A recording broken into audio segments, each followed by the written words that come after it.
안녕하세요. 그나마 이현우입니다. 김종필 전 총리가 예전에 이런 말을 했습니다. 아베 일본 총리는 그의 아버지인 아베 외무상에 비해서는 부족한 사람이다. 이런 얘기인데요.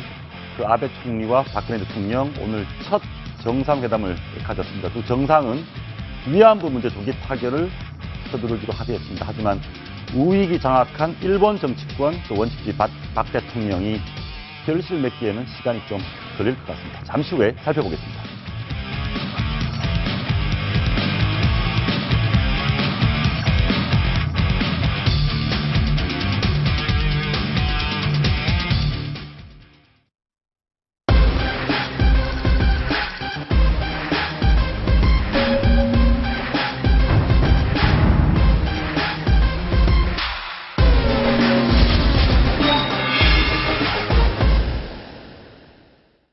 네, 한일 정상회담 3년 반 만에 만난 양국 정상은 위안부 문제 타결 협의 가속화한다.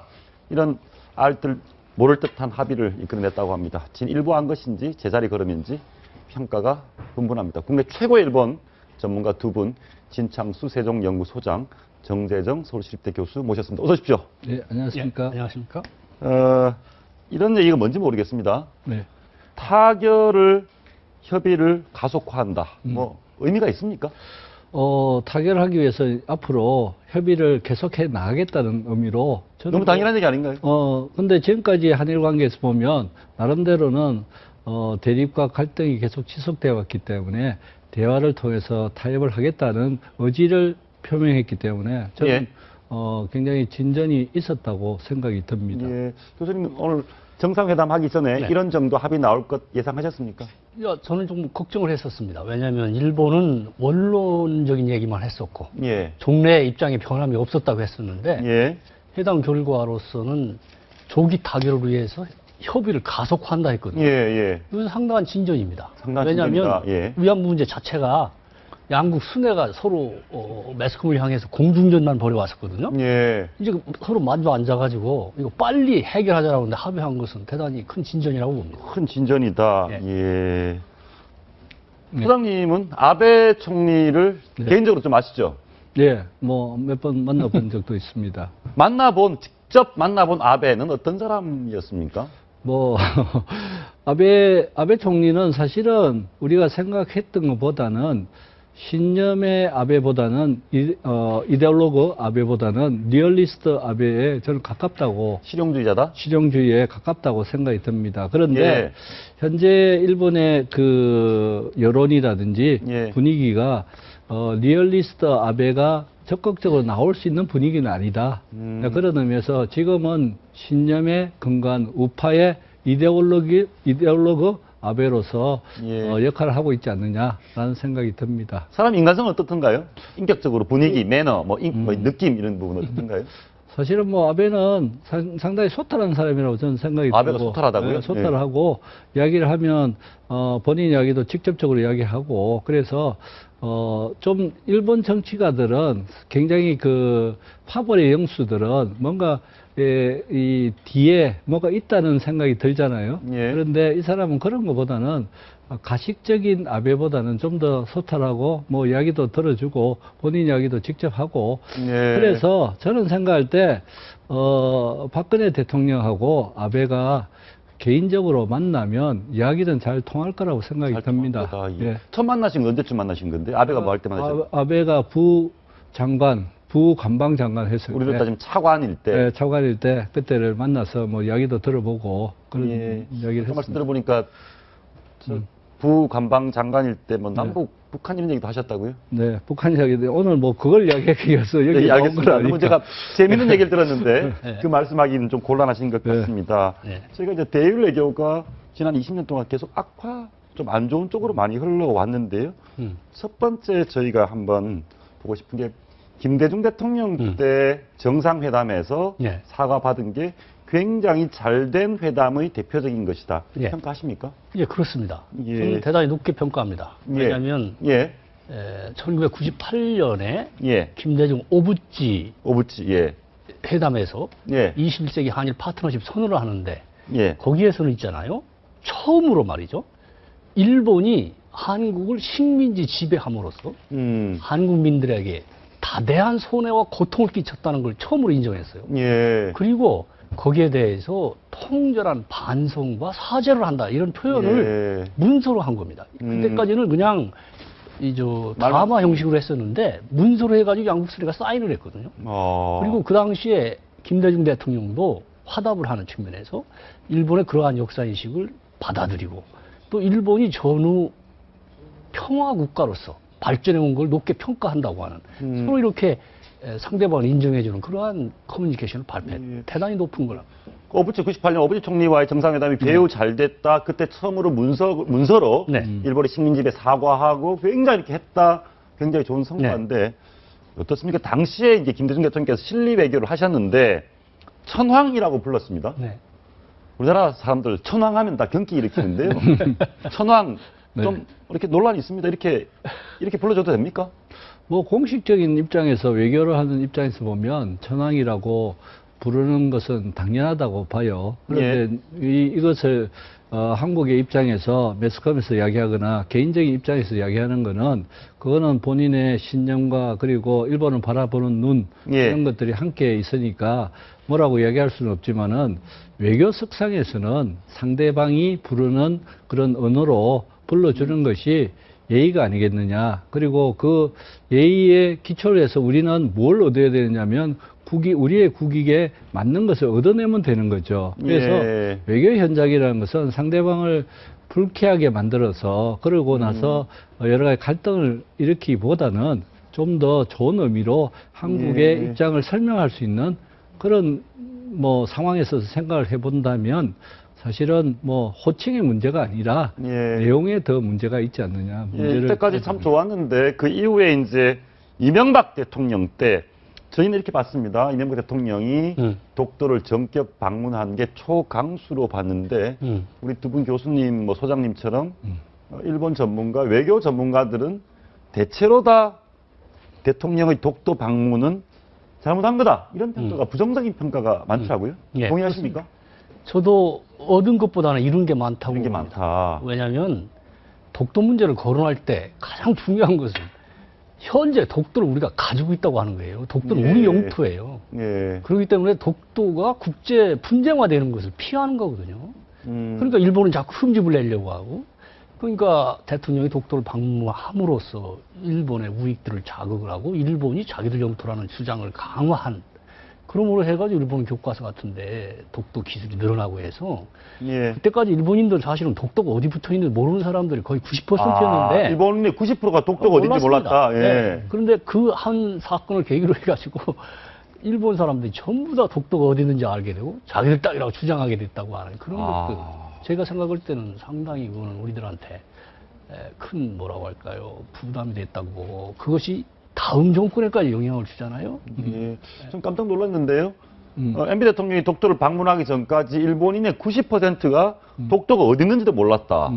그런데 그걸 계기로 더 우경화 뭐 흐름하고 맞아떨어졌네요. 맞아떨어졌다고. 저는 뭐 우리 대통령의 독도 방문이라는 것은 당연한 권리고 사실은 뭐 가서 그게 문제가 될 리도 없고 그렇지만은 외교 현장에서는 좀 다른 눈으로 봐야 되는 거죠. 왜냐하면 상대방을 자극해서 우리가 굳이 자극할 필요는 없다.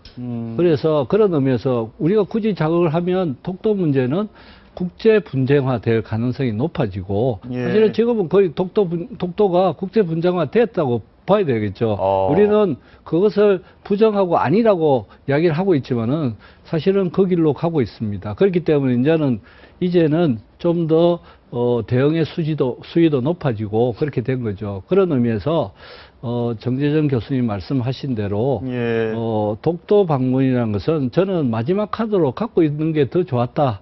왜냐하면 일본이 우경화되고 거기에 따른 여러 가지 한국에서 절대로 용납할 수 없는 그런 그 상황이나 조치를 취하면 거기에 대응해서 우리가 독도를 가거나 이러면 아무도 국제사회에서 우리 보고 잘못했다고 아무도 이야기를 하지 않는 거죠. 그런 의미에서 간 것 자체가 잘못이 아니라 타이밍을 잘 선택을 해서 갈 필요가 있지 않았느냐 이런 말씀을 드리고 싶습니다. 알겠습니다.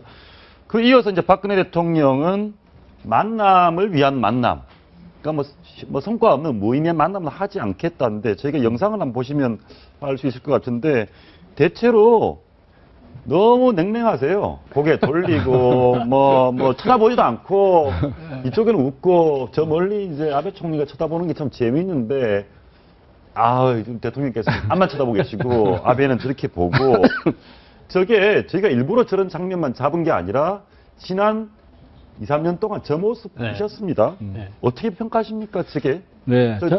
예. 저는 사실은 우리 대통령의 저런 표정, 이미지라는 것은 한국 국민의 정서를 반영한 것은 사실이라고 봅니다. 예. 그리고, 대통령께서는 항상 원칙 외교를 주장하고 있죠. 원칙 외교라는 것은 신뢰의 바탕을 둔 원칙 외교를 해야 된다. 그런 의미에서 사실은 일본에게 지금의 역사 문제에 잘못된 점을 정확하게 지적을 하셨는데 문제는 저게 이미지로 남는다는 거죠. 이미지가 남는데 이 이미지가 국제사회가 우리를 봤을 때 한국이 원칙 외교를 통해서 노력하는 모습보다는 그냥 대화를 거절하는 같이 보였다. 대화를 거절하는 것처럼. 그런 의미에서 이번 제6차 한일중 정상회담은 굉장히 그런 의미에서 국제사회 이미지를 좋게 하는데 굉장히 도움을 줬었다. 이렇게 봅니다. 이미지 말씀하시니까 저희가 오늘이죠. 일본 총리 아베 신조가 한국말로 이렇게 인사하고 하는데 그 이미지, 국제사회에서 이미지 전쟁으로만 보면 아베가 더 잘한 듯도 보이는데요. 한번 보시겠습니다. 안녕하십니까. 저는 아베 신조라고 합니다. 안녕하십니까. 감사합니다. 박근혜 대통령님을 만나서 반갑습니다. 예, 어떻습니까? 예, 그렇습니다. 저 부분에서는 이미지 말씀하셨는데 아까 소장님께서 그런 말씀도 하셨습니다. 아베 총리가 직접 만나보면 소탈한 사람이다. 일본의 여론 때문에 지금 이념으로 끌려가서 그렇지. 그리고 외교적 이미지로는 아베가 잘하고 있다? 맞습니까? 네, 그렇습니다. 잘하고 있다고 봅니다. 왜 그러냐면 외교라고 하는 것은 속으로는 칼을 갈더라도 얼굴은 웃어가면서 서로 말이죠. 이렇게 하는 게 외교 아니겠습니까? 거기에는 항상 국익이라는 게 있으니까 두 나라가 전쟁 중에도 결국은 물밑교섭을 했던 거고 하니까요. 제가 보기에는 정상끼리 특히 한일 관계는 좀 다르거든요. 왜냐하면 이미 한국과 일본 사이에는 정상끼리 그 셔틀 외교라는 걸 했었던 경험이 있어요. 그러니까 노타이 차림으로 말이죠. 수시로 만나가지고 제주도에서도 만나고 규슈에서도 만나고 한나절에 갔다 오고 이러한 좋은 뭐라고 할까요? 확립된 전통이 있었는데 그런 것들이 무너지는 것은 결국 오해가 쌓이는 거거든요. 그리고 상대방을 비판하더라도 직접 만나가지고 허심탄회하게 얘기를 함으로 해서 풀어가야 되는데 그런 것들을 언론을 통해서 한다든지 제3자를 통해서 하면 일종의 공중전이 돼버려요. 그런 것들은 자꾸 불신이 깊어지게 되고 하는 좋지 않은 거니까 제가 보기에는 가능하면 자주 만나서 현안을 풀어가는 그런 것들이 좋다고 생각해요. 제가 한 말씀 드리면 아베의 여러 가지 문제점이라는 것은 아베는 실질적으로 한일 관계를 개선하고자 하는 데는 소극적이다. 사실은 이렇게 왜 그렇게 됐느냐 보면 박근혜 정부 발족하고 나서부터 여러 가지 서로 박근혜 정부가 바른 소리로 역사를 지켜야 된다 하는 것이 아베의 신념에는 사실은 굉장히 거부감을 가졌던 거죠. 그런 의미에서 말로는 오픈돼 있다. 정상회담은 항상 오픈돼 있다고 이렇게 이야기를 하면서 실무 수준에서 정부 간 관계에서는 굉장히 냉랭한 관계를 유지해왔다라고 할 수 있습니다. 아베도요? 아베가 실질은 제가 아까 말씀드린 건 우리 대통령께서는 원칙 외교를 통해서 솔직한 심정을 밝히고 그게 이제 이미지를 그렇게 만들었는데 그런데 현실은 아베가 더 냉랭했다. 저는 그렇게 평가를 하고 있습니다. 그래서 사실은 일본은 말로만 이렇게 국제사회 이미지를 만들었지 실질적으로 한일 관계 개선에는 그렇게 노력을 하지 않았다. 그런 의미로 보면 한국 외교가 지금까지 굉장히 완고한 외교 정책을 하고 있는 것 같이 보이지만은 현실을 반영하고 있다라고 생각을 하셔야 된다 이렇게 생각이 듭니다. 실제로 말씀하신 것처럼 아베는 속마음은 안 그런 것 같습니다. 위안부 문제가 지금 핵심 중에 하나인데 올해 초에 뭐 하버드대학 강연에서도 위안부 문제는 인신매매다. 이렇게 정부 책임을 쏙 뺀 듯이 얘기를 했습니다. 당시에 우리 재미교포 학생하고 설전을 벌였거든요. 네. 기억나시죠? 네. 한번 보시죠. So my question is, in the face of all these facts, do you still deny the Japanese government's explicit involvement in the subjugation of hundreds of thousands of women into coerced sexual slavery? Thank you. 慰安婦問題については、人身売買の犠牲となって施設に尽くしがたい思いをされた方々のことを思うと、今でも私は胸が痛います。 위안부 문제가 가장 큰 문제 중에 하나인데 답이 네. 별로 없어 보입니다. 일본의 인식은 저렇고 우리의 인식은 이렇고 그쪽에 제일 전문가시니까 예. 위안부가 강제 동원됐던 것은 역사적 사실 아닌가요? 그렇습니다. 예. 무슨 말씀이냐면 지금 아베 수상이 얘기하는 것은 가능하면 일본 정부의 책임이라고 할까 이런 것을 흐리게 하기 위해서 예. 업자들이 인신매매를 해가지고 데려갔다고 하는 건데요. 그 업자들한테 그걸 부탁한 건 일본 정부예요. 군예예요. 예. 그리고 또 위안부가 하나의 제도화돼 있었어요. 우리 군대 간 사람은 잘 아는데 왜 군대 가서 PX 이용하잖아요. 예.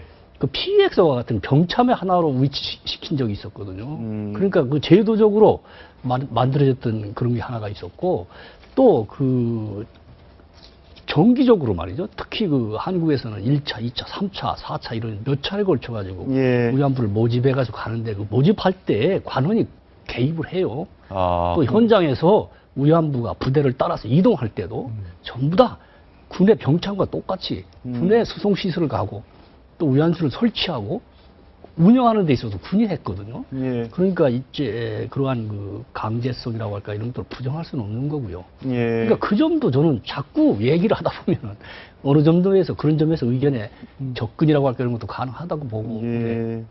어찌 보면 위안부 얘기 그 저변에는 일본의 본능적인 인식이 좀 깔려 있는 것 같습니다. 이번에 하기우다 고이치라는 관방 부장관이 따라왔습니다. 네. 이 사람 얘기는 좀 기분이 나쁩니다. 한번 일본말 잘하시니까 일본말 하셔도 들으실 수 있을 것 같은데 한번 들어보시죠. 国連の事務総長を、担えるだけの国ではなかったんじゃないかってことはね、国際社会が見抜いちゃったんじゃないですかね。 아니 저 얘기를 들어보면 무슨 한일 관계 위안부 이런 거 상관없이 우리나라가 사무총장이 나오는 유엔 사무총장 반기문 나오는 거기까지도 발목을 걸고 넘어집니다. 그러니까 한국을 굉장히 무시하고 깔보고 싶은데 저런 얘기까지 하는 것은 네. 문제가 많죠. 그러니까 일본에 관제에 있는 사람들은 저는 뭐 여러 사람들을 만나보면 하기우다가 가장 우파적인 사람들이죠. 아, 하기우다. 예. 이번에 따라왔지 않습니까, 아베? 네, 아베 따라왔죠. 그리고 저런 사람들이 아베 옆에 포진해 있다는 것 자체가 사실은 아베의 기본 신념을 이야기해 주는 거다. 그렇게 봐야 됩니다. 그래서 아까 내가 개인적으로는 만나서 뭐 이런 이야기를 했지만은 결과적으로는 아베는 지금의 그 우파의 상징이라고 봐야 되고 그리고 그런 의미에서 우파 사람들이 한국에 대해서 굉장히 못마땅해하고 그리고 한국을 깔보고자 하는 의식이 저변에 깔려 있다. 이걸 고치지 않는 한은 한일 관계가 정상화되기 힘들다라고 생각이 듭니다. 그러니까 아직도 자기들이 식민 지배했던 것을 어느 정도 추억하면서 우리를 깔보고 무시하고 그런 게 일본 정치권에도 매우 뿌리가 깊다 이렇게 보시는 건가요? 그렇습니다. 특히 그 일본의 우파 보수 세력들 같은 경우는 한국에 대한 인식이라고 하는 게 대단히 뭐라 할까요? 편협해요. 한국을 무시하고 깔보는 게. 그러면서 자기들이 한국보다 한 수 위에서 한국을 지도하고 도움을 준다고 하는 그러한 사고방식들을 가져왔었거든요. 근데 지금 한국의 위상이 바뀌었잖아요. 그렇죠. 그러니까 1965년 그 한일 협정 맺을 때 한국의 GDP가 있잖아요. 일본의 3%였어요. 그런데 50년이 지난 한국의 GDP가 일본의 30%가 됐어요. 국제적 위상도 세계 10위권에 들어갔잖아요. 일본으로서는 이걸 인정하기가 어려운 거예요. 거기에 적응을 못하고 있죠. 그러니까 과거에 그와 같은 뭐 악습이라고 할까? 한국에 대한 나쁜 이미지가 자꾸 튀어나오는 그런 것들이 지금 하나의 현상이라고 볼 수가 있습니다. 그건 지극히 감정적인 부분인데 초등학교 때 나보다 공부 못하던 친구가 어느 날 뭐 좋은 대학 나가지고 나보다 잘 나가니까 배 아파서 못 참는 그런 부분은 그런 부분이 조금은 있죠. 그러니까 한일 관계는 감정적인 부분이 없을 수가 없습니다. 그러니까 일본 내에 아까 말씀을 하셨다시피 거의 100배 정도 차이가 났던 시기가 있었고 그러다 보니 일본 사람이 한국을 보는 이미지가 그런데 좀 그 나이 든 사람들 특히 기본적으로 있다고 보죠. 그래서 감정적인 면을 일본 측에서 우리한테 맨날 이야기를 하시는데 사실은 일본 측에서의 감정을 잘 소화를 못하고 있다. 우리보다 일본이 더 감정적이다. 못지않게 감정적이다. 지금 못지않게 감정적이 됐다. 뭐 그것은 여러 가지 이유가 있겠지만은 일단 그런 감정을 벗어나서 사실은 이성으로 국익 대 국익으로 보면 한일 관계가 개선을 해야 된다는 건 분명한 사실이고 그런 의미에서는 일본의 외교적 행태도 좀 바꿔야 될 부분이 있다. 아까 그 하기우다가 이야기했다시피 저런 이야기를 국제사회에서 바로 이야기한다는 것은 굉장히 한국에 대한 예의가 없는 이야기 아니냐. 그런 의미에서 물론 한국이 전적으로 잘했다는 이야기는 아니에요. 한국도 그런 면이 조금은 있어요. 그렇기 때문에 그런 의미에서 상대방을 자극하고 그리고 여러 가지 상대방을 폄하하는 것 이런 것들은 일본 측에서도 굉장히 자제를 해야 된다라고 생각이 듭니다. 알겠습니다. 보면 아베 본색이 이렇게 표현했는데 아베가 최근에 이제 신임 강요들 봐도 뭐 볼 것도 없습니다. 그냥 뭐 굉장히 한국에 대해 적대적이고 우익, 보수, 강경 이런 사람들이 아베를 둘러싼 장관들입니다. 이런 얘기를 하는데 김종필 전 총리 얘기인데요. 아베가 집안이 정치적으로 굉장히 좋은 사람이죠. 네, 그렇습니다. 뭐 외할아버지도 총리하고, 뭐 집안이 다 장관하고 이런데, JP, 김종필 총리가 이렇게 평가를 했습니다. 한번 들어보시죠. 지금 총리는, 별로 적적이 없었어요. 이 아버지하고 친했지. 아버지는 참 사람이 좋았지. 이 사람은 좀 무섭대기였어요, 하는 거지. 저 말씀을 들어보면, 우리 한일 간에 일본을 매우 잘 아는 정치인, 제일 잘하는 정치인이라도 과언이 아닌 김종필 총리가, 전 총리가, 아베 아버지, 아베 신따로 외상은 괜찮은데, 아베는 뭐 좀 영 별로다, 뭐 이렇게 얘기를 하고 있거든요. 예, 아베 아버지 같은 경우는 이제 저널리스트 출신이거든요. 예. 그리고 또 세계를 어느 정도 아는 사람이었고, 그 당시에 또 일본이 재팬에서 넘버원이라고 할 정도로 잘 나가던 때 정치를 했던 사람들. 그러니까 일본 나름대로 여유가 있었던 시대. 그 시대 사람들이 대개 한국에 대해서는 어떻게 보면 좋게 말하면 한 수 접어준다고 했었던 그러한 분위기가 있었을 때 정치가들이에요. 그러니까 그런 것들이 우리들한테는 특히 김종필 전 총리 같은 경우 그런 걸 잘 활용해가지고 국익을 최대한으로 끌어왔던 거죠. 그런데 지금의 아베 수상 정도가 되면 이제는 전후 세대거든요. 이제 그 정권 같은 경우는 나 몰라라는 세대고 또 자기들도 할 말을 하겠다 이제. 왜? 한국도 이제 커졌지 않냐 말이에요. 이제 대등하게 됐는데 한 수 접어줄 필요가 뭐가 있냐 이런 식으로 가는 거예요. 그런가 우리들이 상대할 때는 껄끄러워 보이고 하는 그런 거죠. 하나의 일본 사회의 변화 흐름이라고 볼 수 있습니다. 지금 말씀 들어보면 시대가 달라진 측면도 있고요. 전후 세대, 전 세대의 것도 있고. 소님께서는 아베 총리 여러 번 만나보셨으니까 좀 별로랍니다, 지금. 별로라고 생각하기 때문에 별로인 거고. 일본이라는. 일본의, 전후 세대의 정치가들은 전전 세대하고, 생각이 다릅니다. 어떻게 다르냐면 첫 번째로서는 전쟁에 빚이 없어요. 그렇기 때문에 식민지 시대에 잘못한 것에 대해서 자각이 없습니다. 자각이 없어요. 그렇기 때문에 현재 외교 정책도 할 말은 해야 된다는 것으로 아베 총리가 이야기하고 있죠. 그래서 두 번째로는 전후 정치가들은 기본적으로 한국을 경쟁 상대로 보기 시작했다. 경쟁 상대. 경쟁 상대로 보기 시작했다. 그런 의미에서 한 수를 아까 우리 정재정 교수님 말씀하셨잖아요. 한 수를 접어줘야 된다는 생각은 아예 없습니다. 좀 부족한 사람이니까 좀 봐줘야 되겠다. 경쟁 상대다. 경쟁 상대로 보기 때문에 경쟁 상대는 그것의 하나의 결과가 뭐냐면 이제는 투표를 했으라도 이겨야 된다. 그러니까 세계 유산의 문제가 나타났을 때 이전하고 다르게 타협이 잘 되지 않지 않습니까? 그 이유는 뭐냐?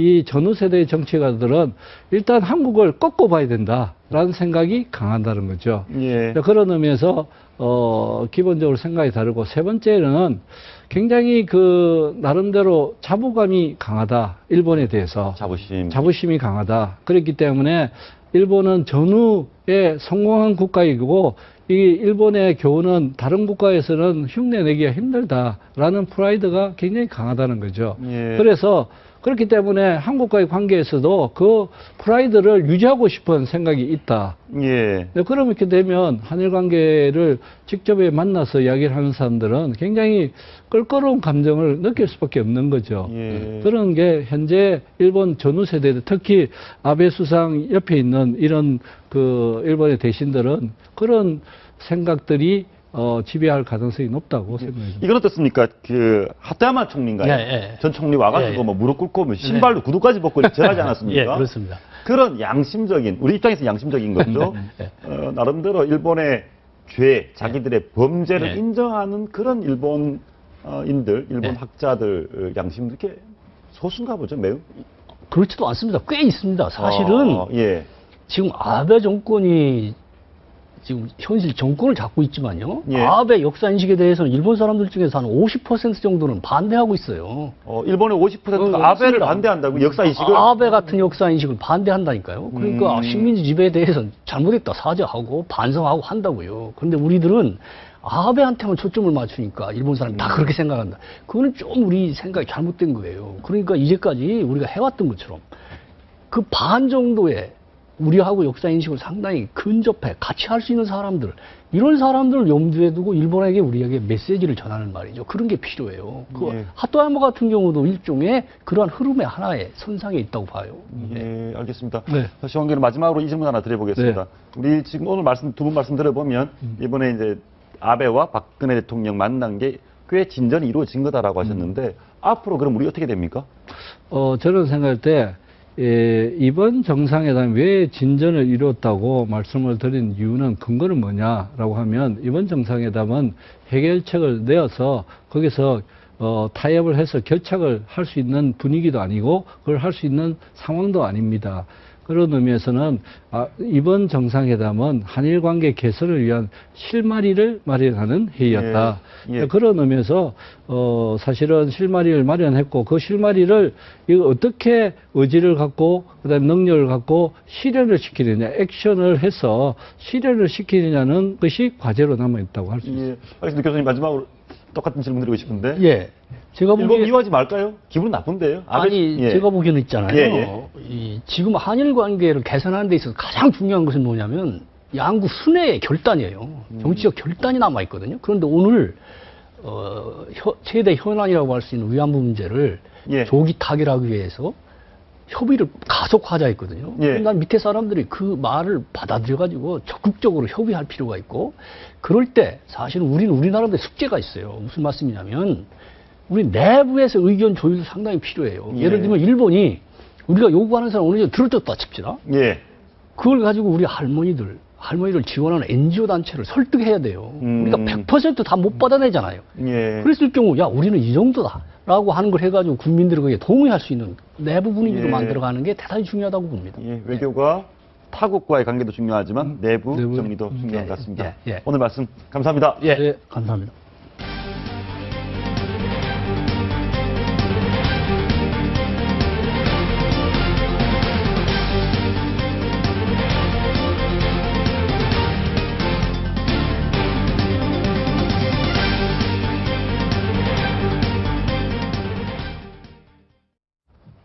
한일 정상회담은 조금 진전이 있는 결과를 내고 마쳤다고 방금 말씀을 들었습니다. 최근 일본이 군사력을 재무장하는 모습을 살펴보면 한일 관계 앞날을 장담하기는 어려운 것 같습니다. 신인균 자주국방 네트워크 대표 나오셨습니다. 어서 오십시오. 안녕하세요.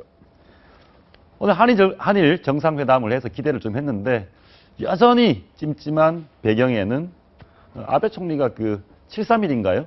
그 네. 악명 높은 부대 이름이 적힌 번호가 적힌 데서 앉아있던 그 사진 하나 때문이 아닌가 싶습니다. 그런 그 사고가 바탕이 된 것이죠. 예. 저것이 뭐 자기가 지금 예. 이제 저 뒤편에 화면에 나오는데 저기 일본이 만든 훈련기예요. 예. 우리 이제 T-50 같은 그런 훈련기인데 저기에 731번. 저 훈련기가 731번을 쓸 만큼 많이 있진 않아요. 네. 그럼 왜 731번을 썼을까? 원래 저 훈련기 번호가 아닌 것이죠. 그러면 과거에 만주를 지배했던 이 그 동아시아를 짓밟았던 그 영화를 한번 재현하고 싶다라고 하는 아베의 역사 인식 예. 그리고 과거로의 회귀 의식 이런 것들이 깔려 있기 때문에 아베를 추종하는 그 정권의 무리들이 저런 것들을 아베에게 이벤트를 해서 세우는 것이죠. 그게 아베가 또 즐거워하는 것이고. 즐거워한다. 예. 알겠습니다. 저희가 좀 한일 관계가 좋아져야겠지만 일본이 재무장하는 모습들, 특히 2차 대전, 자기들이 일으킨 전쟁 때 썼던 무기 이름을 그대로 다시 쓰고 있습니다. 소류 항공모함. 이 항공모함이 세계 최초는 아닌가요? 세계 최초는 아니고요. 예.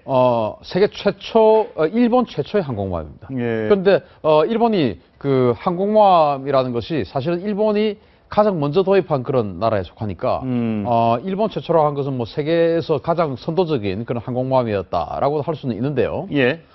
이게 이제 한 19,500톤 정도 되는데 예. 여기에 전투기가 70세대가 탑재됩니다. 이게 진주만을 공습하는 그 작전에 참가를 했던 항공모함이에요. 그러니까 예. 태평양 전쟁의 개시를 알리는 그 작전에 참가했던 항공모함이고 미드웨이 해전에서 이제 격침이 됐는데 예. 그 항공모함을 일본이 그러네요. 화면을 보니까 그 네. 옛날 전쟁 일으킨 항공모함을 그대로 이름을 붙여서 부활을 시켜놨습니다. 잠수함으로 부활시켰어요. 아. 그래서 항공모함이라고 해서 항공모함으로 부활시키고 또 군함이라고 해서 군함으로 부활시키고 이게 아니고 지금 자기네들이 쓰고 있는 여러 어떤 그 해군의 무기 중에서 예. 적절하게 이름을 갖다가 이제 이렇게 분산을 시키는 것이죠. 그래서 소류라고 하는 일본에서 만드는 한 4,000톤급 정도 되는 대형 잠수함이 있습니다. 예. 지금 이제 보이는 저 잠수함 그러네요. 같은데요. 예. X자 자망타가 있어가지고 아주 조용하고 우리처럼 AIP 시스템을 탑재를 해서 공기가 없이도 한 3주 정도 작전할 수 있는 그런 아주 성능 좋고 큰 잠수함입니다.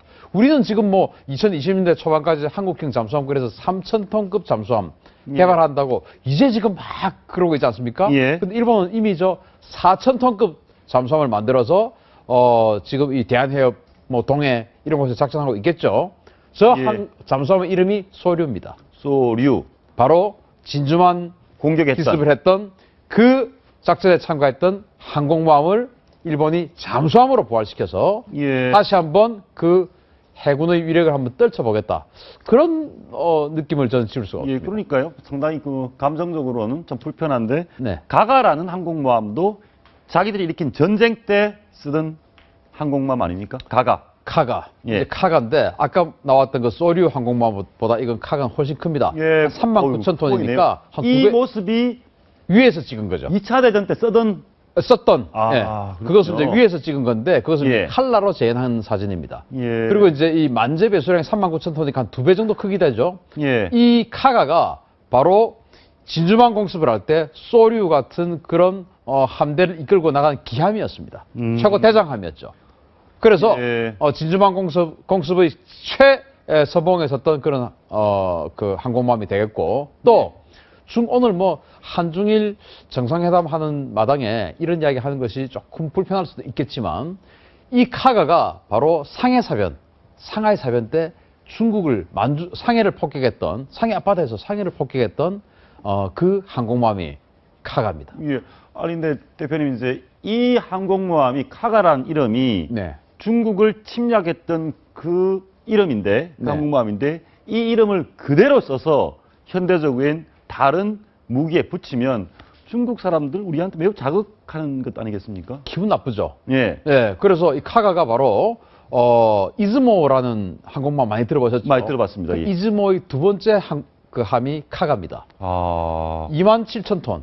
예. 그래서 길이가 무려 248m나 되는. 저 지금 나오고 있는 저게 이즈모 항공모함. 네, 그렇게 보이네요. 예. 저런 이즈모 항공모함의 2번 함을 카가로 이름을 붙여서 진짜 그야말로 이것은 과거에 중국까지 그냥 쑥대밭을 만들었고 진주만을 공습할 때 최고 대장함이었던 예. 이 카가를 그대로 이어받아서 이 이름을 지금 일본 해상자위대의 호위 대군의 기함으로 쓰겠다. 예. 과거에도 기함으로 써서 진주만을 쑥대밭으로 만들었고 상해를 박살을 냈는데 지금 또 21세기에 다시 이 이름을 그대로 이어받아서 이 카가가 과거에 했던 그 영광을 다시 재현하겠다. 일본 해상자위대를 통해서. 예.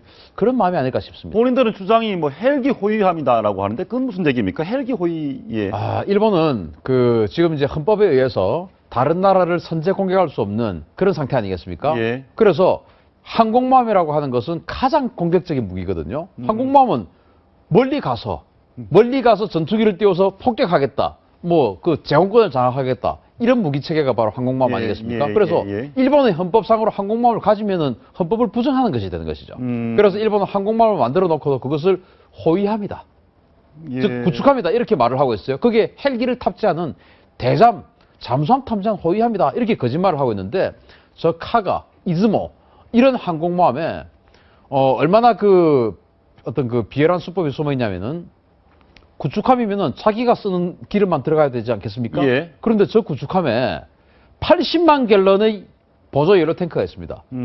그것은 뭐냐면은 자기네들은 지금 이렇게 얘기하고 있어요. 다른 군함에 혹시 군함에 기름이 떨어지면 우리가 보급해주기 위해서 이렇게 만들어 놨다. 그거 거짓말입니다. 군수지연함이 일본은 호위 대군마다 26,000톤짜리 군수지연함이 항상 따라다니는데 예. 저 80만 갤런은 바로 항공모함으로 바로 전용했을 때 F-35 전투기의 460번의 기름을 넣어줄 수 있는 양입니다. 예. 그래서 저것은 항공모함으로 언제든지 바꿔 쓰겠다. 그런 내용이 되는 것이고 저 카가, 이즈모 이 항공모함의 일본은 호위 구축함이라고 예, 예. 하는데 그 항공모함의 갑판 1층 갑판 맨 위에죠. 예. 거기에 한 90개 가량의 빈방이 있습니다. 빈방. 빈방. 예. 지금 여성 자유관 여군들 갖다 놓겠다 이건데 여군들 거기 15명밖에 없어요. 그럼 나머지는 어디 쓰냐? 바로 그것이 항공모함으로 전용됐을 때 비행기를 쏘아보내는 캐터필트가 쓰이는 그 장소다. 그래서 예. 한 1년만 개장 공사를 하면 바로 항공모함이 될 수 있는 그게 카가와 이즈모입니다. 예, 일본의 일본의 생각은 속은 모르겠지만 아무튼 고지고대로 믿을 수는 좀 없는 상황인데 저희가 오늘 한일 정상회담을 하면서 좀 그런 생각을 좀 많이 했는데요. 일본의 속마음을 가장 극단적으로 보여주는 것이 제로센 2차 대전 때 쓰던 전투기죠. 네. 예, 제로센을 복원했다. 이 당시 보기에는 굉장히 좀 엉터리 같은 비행기로 보이는데 당시에는 이게 성능이 좋았나 보죠? 지금의 시각으로 보면 참 엉터리처럼 보일 수가 있지만 그때는 아주 가볍고 이 기동성이 좋아가지고 미군 전투기들하고 붙으면은 그때는 이제 미사일도 그게 이제 나오는 가미가지 아닙니까? 자살하는. 예. 네. 미군 전투기들하고 붙으면 그때는 미사일이 없기 때문에 뒤에서 기관총을 쏘아서 격추를 시켜야 됩니다. 그러면 선의 반경이 짧아가지고 꼬리를 물어야 되는데 미군 전투기들은 속도는 빠르지만 그 선의 반경이 커서 이 제로센에게 꼬리를 번번이 잡혀서 미군 전투기가 박살이 났습니다. 개전 초기에는. 예. 그랬던 전투기가 지금 화면에 보이듯이 왜 저렇게 가미가제를 하냐. 이게 바로 이제 가미가제로 썼던 또 예, 전투기예요. 제가 아까 질문드리고 싶었던 건데 예. 조그만한 비행기 하나가 배에 떨어지는데 왜 배가 터집니까? 네, 그래서 이제 그럼 왜 가미가제를 하냐. 저렇게 전투기가 좀 계속적으로 공격하면 되지. 근데 예. 미군이 처음에 막 당하다가 이래 안 되겠다 해가지고 머스탕, 콜쉐어 이런 이제 성능 좋은 전투기를 지금 전쟁 후반에 개발하기 시작해서 이제 이 제로센으로는 제공권을 못 잡겠는 겁니다. 그래서 안 되겠다. 그러면 미국이 항공모함이 너무 강하니까 항공모함에서 콜세어 이런 게 막 출격해가지고 제로센하고 붙으니까 안 되는 겁니다. 그러면서 항공모함을 폭발시켜야 되겠는데 도저히 우린 미사일도 없고 안 되니까 그냥 얘들이 그냥 가서 부딪혀서 격파시켜버리자. 예. 그래서 한 1톤, 2톤 정도 되는 이 무게의 쇠덩이 아니겠습니까? 예. 이게 기름도 있고 여러 가지가 있으니까 이 쇠덩이가 그냥 가서 부딪혀버리니까 항공모함이 불이 나겠죠. 그런데 항공모함이라고 하는 것은 비행기가 떠야 되지 않습니까? 근데 비행기가 뜨려면 평평해야 됩니다. 근데 이게 각도가 한 2도, 3도 기울어지면 비행기가 못 떠요. 예. 항공모함으로서의 능력을 발휘를 할 수 없죠. 그래서 그냥 항공모함에다가 박치기를 계속 한 거죠. 예, 알겠습니다. 저렇게 자살 공격, 비인간적인 자살 공격에 대해서 그 당시 이 제로센 자살 공격 부대의 생존자의 증언이 있습니다. 네. 한번 들어 보시겠습니다.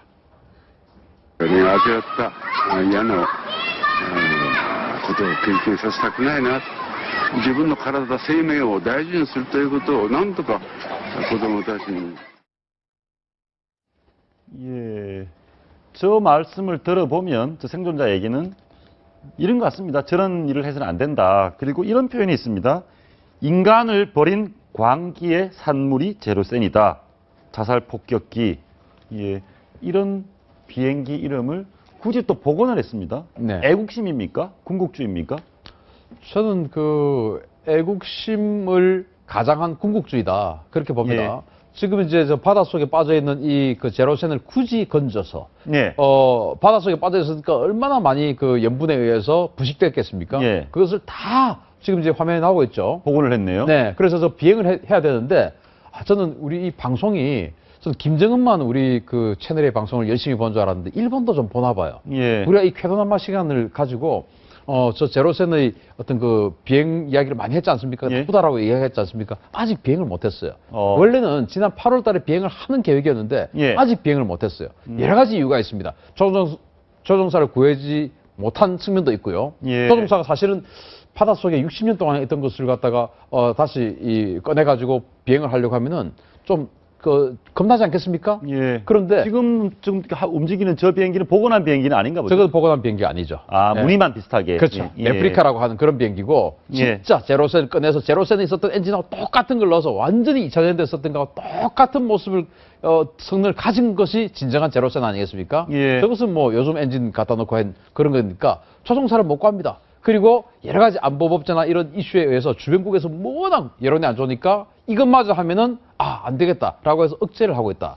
그게 우리 예. 이 쾌도남마의 힘도 좀 크지 않을까 예. 생각을 합니다. 사실 일본의 군국주의의 대표적인 것은 이 야마토함이라는 것으로 저도 그렇게 알고 있습니다. 네. 웬만한 지금 21세기 항공모함보다 훨씬 큰 항공모함이었죠. 예. 이 야마토가 한 7만 톤 되거든요. 예. 근데 우리가 잘 알고 있는 그 중국 항공모함 야오닝 항공모함 예. 그게 6만 5천 톤입니다. 아, 중국 항공모함보다 더 큰 항공모함. 그렇죠. 1940년대 일본은 만들었네요. 항공모함이 아니고 그냥 군함입니다, 이것은. 어. 이 전함이에요, 전함. 예. 여기는 한 77개의 그 각종 포가 있고요. 세계에서 가장 큰 28인치 포, 28인치 포가 달려있는 인류 역사상 가장 큰 군함입니다. 예. 그런 것들이 이제 일본이 두 척을 만들었는데 이게 가격이 얼마나 비쌌냐면 이 시기에 1억 2천만 엔이었습니다. 예. 1940년대 1억 2천만 엔이었으니까 지금으로 쳐도 한 12억, 13억 정도 하겠죠. 예. 얼마나 비싼 돈이겠습니까? 물가, 뭐, 인플레를 예. 제가 정확하게는 모르겠습니다만 그 정도로 많은 돈을 들여서 했는데 그때 희한하게도 일본이 조금 이제 정신을 딴 데를 좀 놨나 봐요. 예. 이때 이 거포 시대에서 항공 시대로 막 전이되는 그런 시기였는데 항공모함으로 미국은 막 가고 있는데 여기는 포를 갖다가 엄청난 그런 포를 만들어서 군함을 만든 거예요. 예. 그 돈으로 만약에 항공모함을 만들었다면 태평양 전쟁이 어떻게 될지 몰라요. 역사가 바뀔 수 있어요. 네. 예. 근데 미국은 항공모함을 막 찍어내는데 일본은 야마토와 무사시라고 하는 어마어마하게 비싼 두 척의 군함을 만들었는데 항공모함이 와가지고 쏴버리니까 위에서 쏴버리니까 이거는 뭐 지상을 공격하는 포는 어마어마하게 있는데 위에서 쏘니까 속수무책인 겁니다. 그래서 네. 하나는 필리핀 근해에서 하나는 동중국해에서 침몰해버렸죠. 예. 아무튼 이런 야마토함도 부활시키려는 일본의 움직임이 있습니다. 예. 네. 야마토까지 부활하겠다는 그 속내가 많이 보이는데요.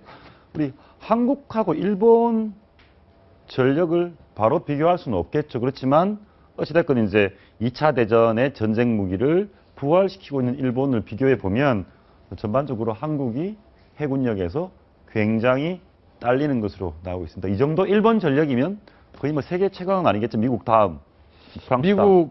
미국, 러시아, 중국, 일본 이 정도 순서가 되지 않을까 예. 생각하고 그 다음에 이제 한 영국, 프랑스 이 정도 전력이 되지 않을까. 일본의 이 해군력이 영국, 네. 프랑스보다 더 세다는 건가요? 저는 세다고 봅니다. 아, 예, 규모가 영국, 프랑스보다 더 크거든요. 예. 특히 프랑스는 뭐 항공모함이 있지만은 일본 같은 경우는 워낙 강력한 구축함이 많거든요. 예. 그래서 지금 이제 한일 해군 전력, 핵심 전력을 비교를 했는데 예. 저는 이 비교를 하는 것이 우리 국민 자존심에 상처가 간다. 어, 비교 안 하는 것이 오히려 더 낫지 않을까 할 정도로 이것은 예. 비교 불가의 전력입니다. 음. 그래서 우리 해군력이 독도에서 일본 해상자위대와 한판 붙었다. 10분 만에 전멸입니다. 우리가 전멸이라고요? 전멸입니다. 예. 일본은 털끝 하나 다치지 않습니다. 그러면은 일본이 우리를 마음대로 가지고 놀아도 두렵지 않겠죠. 그래서 우리를 완전히 박살을 내도 자기네들도 회생 불가의 어떤 타격을 입을 정도, 예. 그 정도는 돼야 된다. 그게 바로 독도에 순간적으로 투입할 수 있는 일본 전력의 70%. 그리고 일본은 우리보다 바다가 훨씬 넓으니까 예. 일본 전체 해군력과 우리 해군력을 비교한 것은 무리예요. 그래서 일본이 순간적으로 투입할 수 있는 전력의 70%. 그러면 일본 전체 해군력의 한 40% 정도가 되면은 그 정도는 되지 않을까. 그렇게 생각합니다. 이 공군력을 보면 이 정도면 지금 이 정도면 300대 우리 60대인데 그래도 이 정도면 일본이 함부로 할 수 없을 정도의 우리나라 전력은 됩니까? 공군력은 해군력보다 더 열악합니다. 더 열악합니까? 자존심 상하네요. 묻지를 않겠습니다, 이제 제가. 그래서 예. 공군력이든 해군력이든 지금 우리 공군이 가지고 있는 F4, F5 팬텀 뭐 이런 것들은 그 독도에 뭐 갈 수도 없고 가서도 안 됩니다. 가는 것은 그냥 뭐 자살하러 가는 것과 똑같습니다. 예. 그래서 일본이 독도에 투입할 수 있는 또는 우리 항공 봉쇄를 위해서 투입할 수 있는 전투기가 몇 대냐? 한 300대 됩니다. 예. 그러면 우리도 한 200대 정도는 되어야 예. 일본과 경쟁해서 일본이 우리를 항공 봉쇄를 하려면 너희들도 무사치 않다 하는 걸 예. 보여주려면 우리도 한 200대는 돼야 됩니다. 근데 지금 60대밖에 없습니다. 예, 오늘 나오셨으니까 제가 궁금했던 거 하나만 좀 더 물어보겠습니다. 네. 최근에 이슬람 테러 세력 IS가 네. 자기들이 러시아 여객기를 격추했다 이런 얘기가 나오고 있는데 IS라는 집단이 이게 포 위에 쏴서 여객기를 격추할 능력이 됩니까?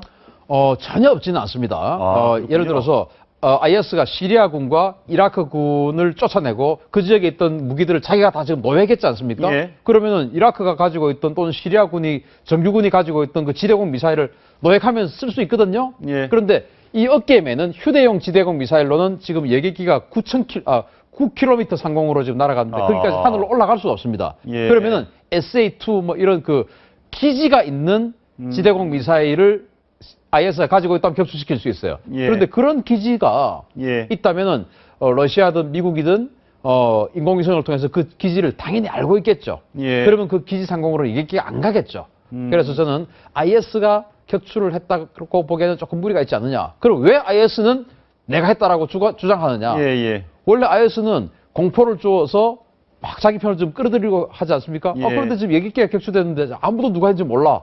그러면은 저 여객기를 자기네들 안 그래도 격추시키고 막 예. 해서 공포를 줘야 되는데 아무도 모르니까 그냥 작전을 하지 않고도 내가 했다라고만 주장하면 자기의 공포감이 더 올라가는 거 아니겠습니까? 예. 그래서 자기가 하지 않아도 그냥 했다라고 우기면 작전 한번 한 것과 진배 없으니까 예, 예. 우기는 것이 아니냐. 그런데 군사적으로 봤을 때 IS가 그러한 기지를 가지고 있는 것을 러시아와 미국이 모를 리가 없다. 저는 그렇게 봅니다. 예. IS를 봐도 그렇고 일본의 재무장을 봐도 그렇고 우리가 참 위험한 시대에 살고 있는 것 같습니다. 오늘 말씀 감사합니다. 감사합니다.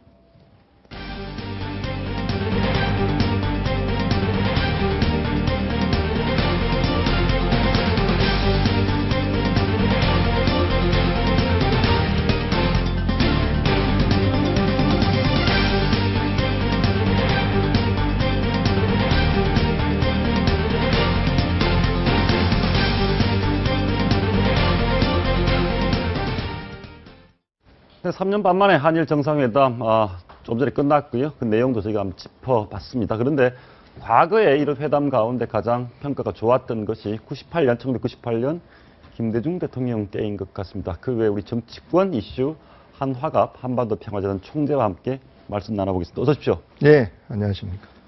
조금 전에 네. 그 일본 전문가들이 나오셔서 네. 역대 한일 정상회담 중에 김대중 대통령 때가 제일 잘 됐다 이런 얘기를 했거든요. 네. 예. 그럼 제일 잘 됐다고 평가받는 당시의 회담 직후 김대중 대통령이 어떤 말씀을 하셨는지 저희가 한번 준비해봤습니다. 한번 보시죠. 오부치 수상은 한국에 대한 과거사 문제에 대해서 통절한 반성과 사과를 표시하는 용단과 용기와 결단을 보이셨습니다.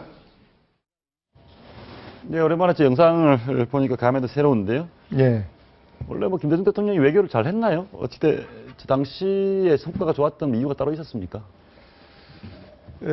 글쎄요, 그건 김대중 대통령의 그 한국 대통령으로서의 능력이겠죠.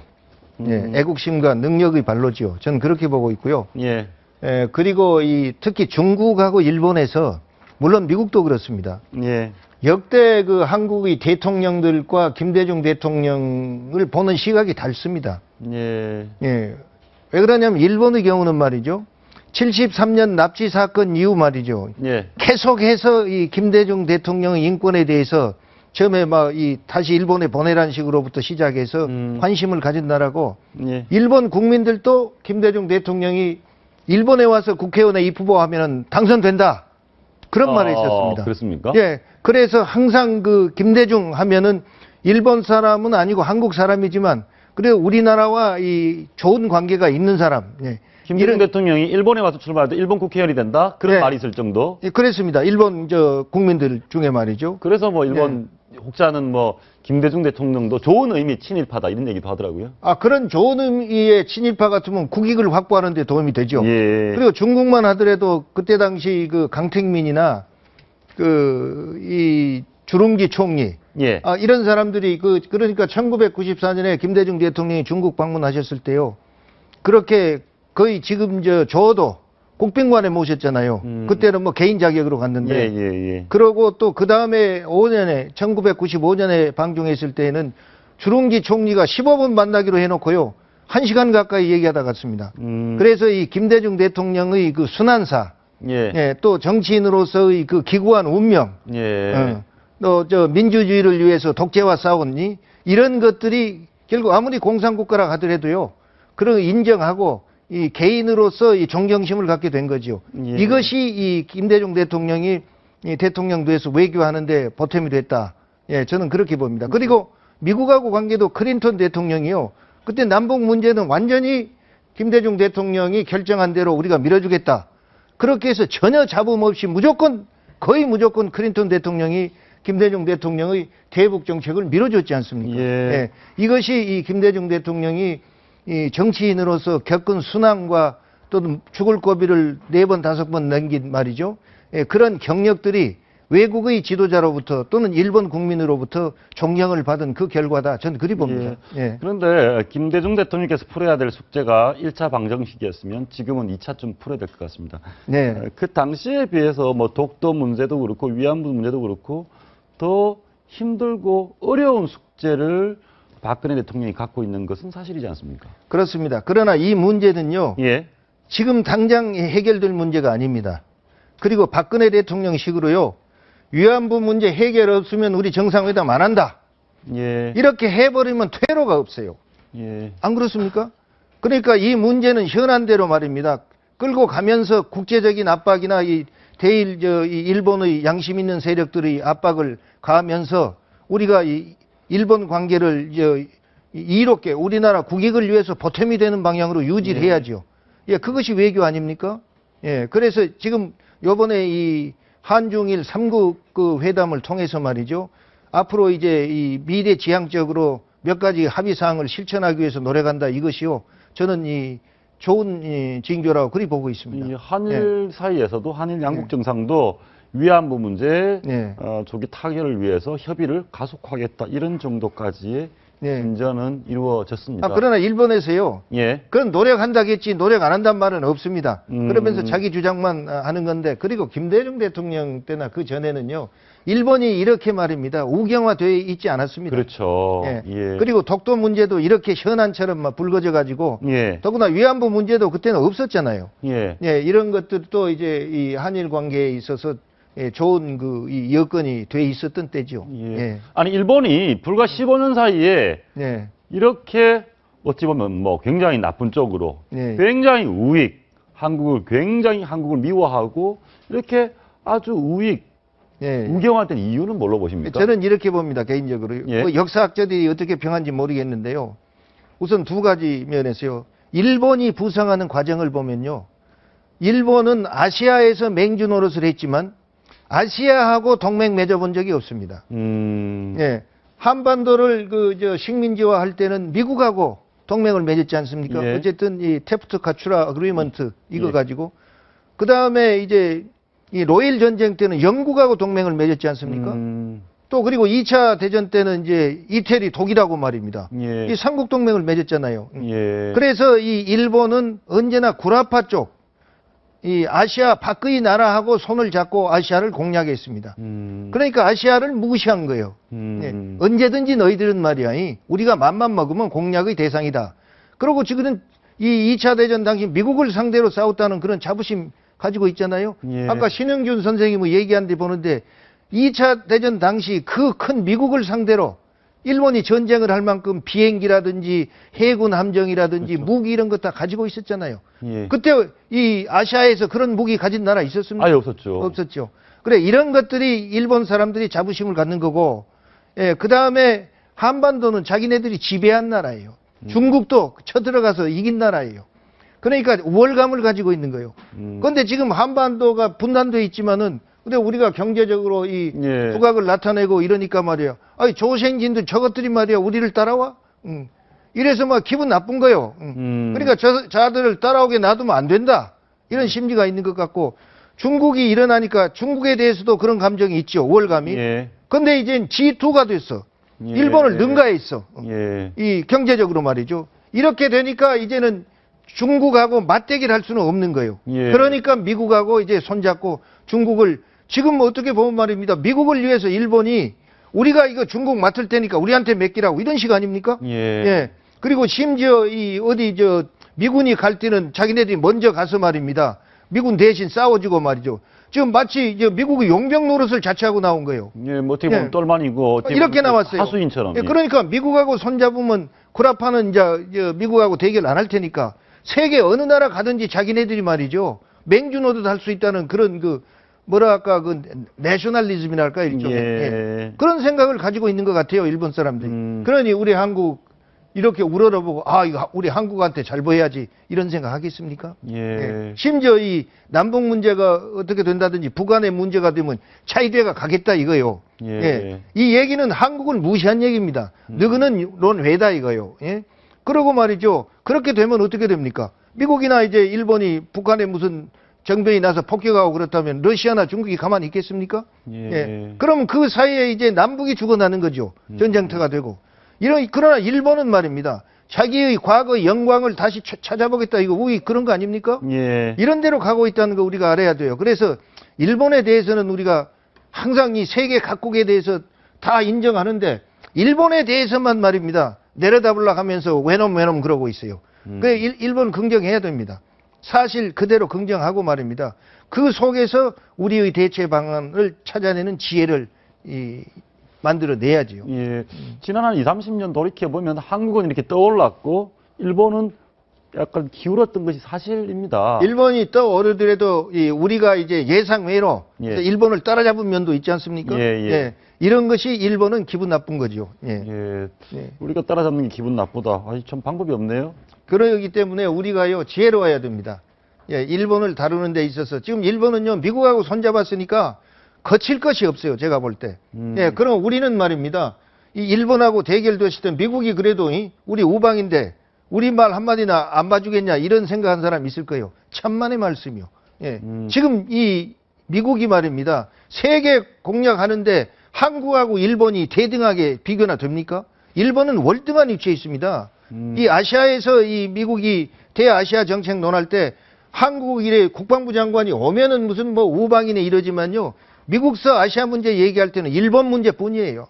예, 한국 얘기는 나오지가 않습니다. 예, 안타깝지만 그것이 현실이고 예, 우리가 예. 타개해 나가야 될 과제입니다. 예, 그렇습니다. 박근혜 대통령 오늘 뭐 정상회담도 하셨는데 최근에 박근혜 대통령 지지층이 좀 결집하는 여론조사 같은 것 해보면 예. 나오고 있습니다. 그러니까 예. 보수층에서 대통령과 새누리당에 대한 지지도가 높아졌습니다. 예. 지금 나오고 있는데요. 보수층에서 대통령의 지지도가 높아지는 이유 역시 교과서 이념 논쟁 이런 것 때문이겠죠. 예, 그런 것도 있죠. 말하자면 보수 진영이 예. 뭉치는. 예, 그리고 이런 이 교과서 이념 논쟁이 일어난 이유가 보수 진영에서 생각할 때 진보 진영이 말입니다. 이대로 놔두면 말이요. 보수를 압도하고 뭐 헤지모니를 잡는다. 이런 위협을 느끼니까 이렇게 나온 거 아닙니까? 그런 것도 있고 예. 제가 생각할 때는 또 다른 면이 있습니다. 박근혜 대통령의 지지층이 말이죠. 예. 예, 이것은 어떻게 보면 죽어도 박근혜 이런 지지층입니다. 예를 들면 과거에요. 예, 김영삼 대통령이나 김대중 대통령이나 김종필 그 총리 이런 분들은 죽어도 나는 김대중. 예. 대통령 선거에도 질 줄 알고도 나는 죽어도 김대중. 또 대통령 선거 죽어도 나는 김영삼. 예. 또 죽어도 나는 이 JP. 이런 계층이 있었지 않습니까? 예. 그러다가 이분들이 이제 다 이제 이 연로에서 이 은퇴하고 이렇게 되니까 이게 전부 이제 이 그런 이 숭상의 대상이 없어진 거예요. 예. 없어졌는데 박근혜 대통령만 그 뿌리를 가지고 있어요. 그렇기 때문에 이 박근혜 대통령이 설사 잘못한 면이 있다 하더라도 그 일부 측은 박근혜를 우리가 보호해줘야 될 거 아니냐 이런 생각들을 가지고 있는 겁니다. 그렇기 때문에 박근혜 대통령의 그 지지가 이렇게 지속이 되고 이제 보수층이 단결하는데 그렇다고 해서 박근혜 대통령이요 이제 앞으로 남은 임기 동안요 업적을 남기지 않으면 미안합니다만은 박정희 대통령의 그러한 이 경제 건설 업적까지도 폄훼하는 그런 결과가 올지도 몰라요. 그렇기 때문에 박근혜 대통령도 성공해야 아버지를 성공한 대통령으로 역사에 기록되게 할 수 있다. 저는 그 말입니다. 또 국정교과서 교과서 국정화 관련해서 역사 이념 논쟁에서 사실은 박정희 대통령이 있습니다. 그러니까 박정희 대통령에 대해서 우리 교과서가 너무 홀대한다, 박하게 평가한다. 그것이 박근혜 대통령을 더 지지하게 만드는 요소도 되는데 박정희 대통령에 대해서는 우리 교과서가 좀 박하다 이런 평에 대해서는 어떻게 보세요? 예, 모두 그 요새 신문에 보니까 이 역사 교과서의 사진, 박정희 대통령은 5.16 당시 그 이 색안경 선글라스 나오고 있는데 저런 사진 하나입니다. 저런 사진 하나다. 그러는데 지금요 이 역사 교육을 받아 있는 사람들은 저는 잘 모르겠지만 이 한국 역사 그 학회 얘기를 들어보면은 일제 사관을 줄이려 한 그 제자들 있고 또 이제 이 최근에 역사학자가 된 분들은 이 젊은 사람들은 이제 보수 진영에 가까운 생각을 가지고 있습니다. 그리고 또 이 학생 때 공부나 좀 열심히 하고 그런 사람들 그 이념 논쟁에 투철했잖아요. 그러니까 박정희 대통령 유신 때 말입니다. 다 그 순환을 받고 이런 거 알아요. 그렇기 때문에 지금 이렇게 뭐 이 보수를 반대하고 이 진보 성향을 띄우고 있지만 제가 생각할 때는요. 지금 자라난 사람들은 또 이런 논쟁 속에서 자라기 때문에 생각이 달라지고 이걸 고정화시킬 수 있는 면도 있지만은 또 순화시킬 수 있는 면도 있어요. 그렇기 때문에 이번에 이 교과서 문제 제 개인적으로는 그렇습니다. 국정화를 한다 이것이 아니라 이 야당에서 친일 교과서다 하는데 그런 빌미를 안 주기 위해서도 국정화 하더라도 말이죠. 지금 이 검열하는 말입니다. 이런 이 제도를 보완하든지 이렇게 해가지고 했으면 이런 그 양극화는 일어나지 않았을 것이다. 저는 그런 생각입니다. 손학규 전 새정치민주연합 고문이죠. 고문이고 지금 전 대표고 고문이신데 정치하시려고 그러는 모양입니다. 막 20몇 명 모아서 밥도 먹으시려고 하고. 저는요. 저는 그 손학규 전 대표가 이 정치 지금까지 계속 해온 사람으로 보고 있지 정치 안 한 사람으로 보고 있지 않습니까? 토굴에 있어서도 토굴에 그것도 정치 행위죠. 정치를 안 한 사람은요 이제 다 벗어버리고 이제 어디가 치과하든지 어디가 이제 회고록을 쓴다든지 회고록. 그렇게 해야지. 그 치과하고 하는 것은 국민들한테 잊어버리시오 하는 얘기가 아니야. 내가 이렇게 말이죠. 와신 상담 권토 중례할 준비하고 있어. 그러니까 그 정치 아니요. 저희가 이제 그런 면에서 보면 그 원로급, 중진급들은 있는데 젊은 리더는 그렇게 많이 보이진 않는 것 같습니다. 근데 정치가 이렇습니다. 우리나라뿐만 아니라 대개 다 그렇죠. 상대방하고 선의 경쟁을 해서 장점 경쟁을 하는 게 아니에요. 상대방 약점을 들고 나와서 내리치는 이 경쟁부터 합니다. 그러다 보니까 어느 정도 국회의원도 초선 재선일 때는 말입니다. 지역구에서 말입니다. 전부 자기 지지자예요. 그러나 3선, 4선 되면 반대자가 양산되고 또 군의원, 도의원 공천관계로 틀어지고 해가지고 이 공격을 받게 됩니다. 그리고 당내에서도 그래요. 올해 이제 무슨 이 국회의원 하면서 당 담보하다가 업적 없으면 거기서부터 비난 대상이 되고 깎아내리기를 시작합니다. 그러니까 이 사람은 더 이상 제기를 못하죠. 그게 정치라는 게요. 마치 동물의 세계에서 자기 종족 보존을 위해서 이 순놈들이 사슴이나 물개 싸워가지고 상처투성이의 영광을 누리든 말이죠. 정치도 그런 거 아닙니까? 그렇기 때문에 결국 누가 끝까지 살아남느냐. 그런데 싸우는 도중에 결국 국민의 지지 못 받으면 도중에 그냥 좌절되는 것이고 예. 국민의 지지 받으면은 이제 그 속에서도 일어설 수 있는 것이죠. 그러니까 정치가 최선을 택한 게 아닙니다. 차선을 택하는 거죠. 차선을 택한다. 예, 차선을 택한 겁니다. 예, 알겠습니다. 오늘 말씀 여기까지 듣고요. 예, 참 우리 정치권 어떤 선택을 할지 참 좀 더 지켜보도록 하겠습니다. 오늘 말씀 여기까지 듣겠습니다. 감사합니다. 네, 감사합니다. 네, 표도나마 마치겠습니다. 시청해주신 여러분 고맙습니다.